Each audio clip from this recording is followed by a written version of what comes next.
I was asked to play at the Carlisle Hotel in New York, the Cafe Carlisle, it's a very legendary, famous cafe in New York, at one of New York's finest hotels, probably the most historic hotel in New York.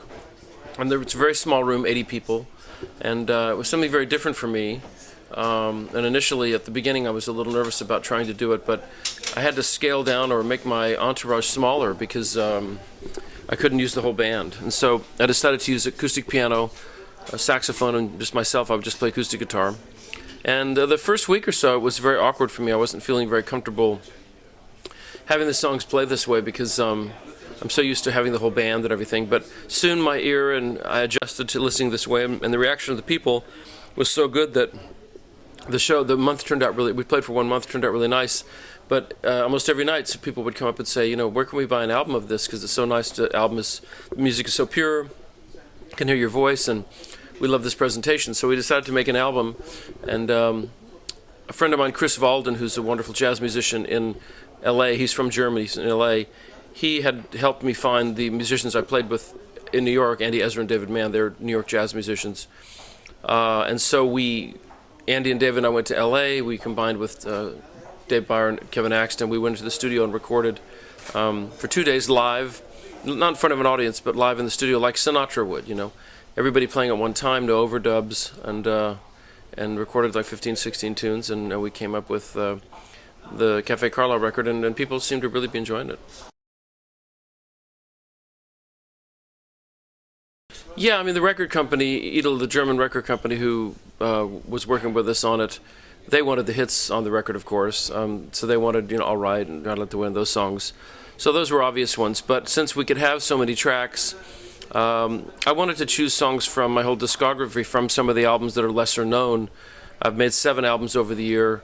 The last one is Walking in Avalon in 1998, but people don't know about all those albums. The first 2 were very successful, Christopher Cross and Another Page, but then, Rendezvous, Back in My Mind, Every Turn of the World, these albums are not known very well. So, and most of them are out of print, you can't even find them.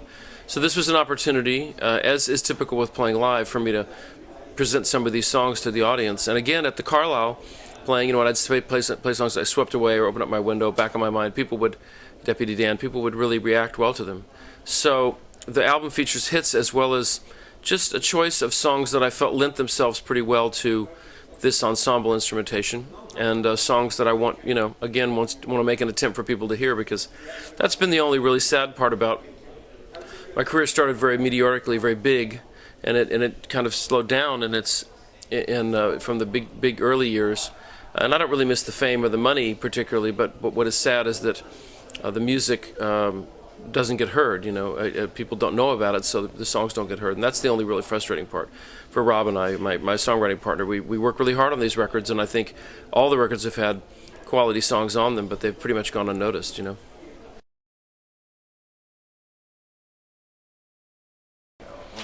Well, it's really the way more of the songs were written, really. That you really just hear all the chord structures and everything much more. But the songs are, although they're harmonically colorful, the chords I use, and my big influences as a songwriter are Joni Mitchell and Brian Wilson and people like that, Steely Dan. So the songs are harmonically complex, and I think the chords and things, sometimes they can get covered up by the synthesizers and overdubs and things like that. So in this record, you really hear the chords themselves, and there's a simplicity to it. And I think it really lets the songs come through.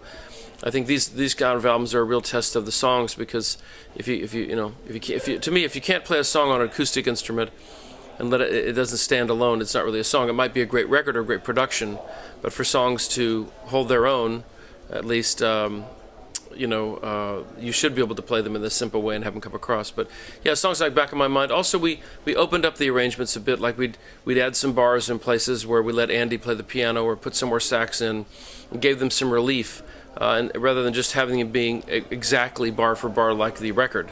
So this is stuff that happened in the studio. The arrangements on the record are a little different than even we played live. We'd just be in the studio, and I might say, or Andy might say, hey, look, in that section right there, why don't we open that up a bit, and Andy, you just play around or do something. And the improvisational quality of these musicians is what's great. They're such virtuosos that they're able to play the song faithfully, but they can bring very exciting things to the music because they're just so skilled. And the other thing is, I'm in Germany, I'm in Paris right now, excuse me, in Europe doing this tour, and I'm working with two German musicians, Lothar van Stad and Ulf Weidmann, and they're great German players that Chris Walden also knew. So rather than bring people from the States for that expense and all that, I'm just using German players. And if I come to tour here, and we hope to bring a tour here maybe in February with the Carlisle thing, I would just use European musicians, because the beauty of this record is I can just contact great French or Italian or jazz musicians, and they can just read the charts and they can play the music because it's the style. So that's very exciting for me, because it's sometimes too expensive to bring like the pop band and all the equipment and all that. Well, I like traditional jazz very much. I grew up listening to Dave Brubeck and Miles Davis, Coltrane, Oscar Peterson, Art Tatum. That type of traditional jazz I like very much.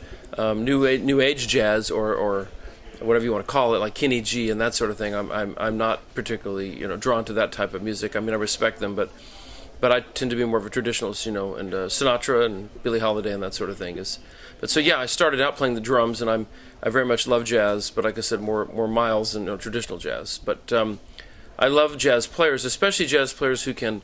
And one of the things about these younger jazz players is that they can use their jazz chops or their jazz technique, but they've still grown up being exposed to pop music.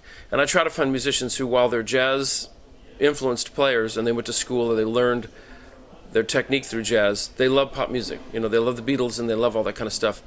So they're not snobs. They don't go, oh, this is pop, so I won't play it. They embrace it, but bring their virtuosity to the music, which is makes it anything possible. I mean, live we can have the solo go on longer. They could do something at any time.